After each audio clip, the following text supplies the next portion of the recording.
Here I've got General Mobile GM9 Pro, and let me show you how to activate airplane mode on the following device.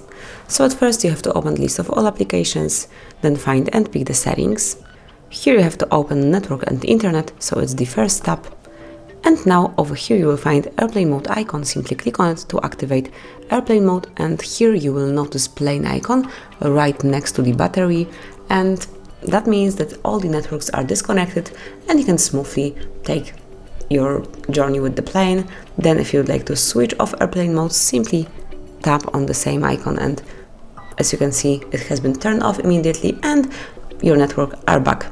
And then you can also activate it through the upper bar. Simply slide it down, locate airplane mode icon, which is here, click on it, and that's it.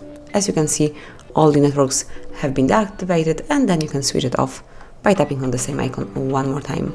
And that's basically all. This is how you can activate airplane mode in your device, in your General Mobile. Thank you for watching. Please subscribe our channel and leave the thumbs up.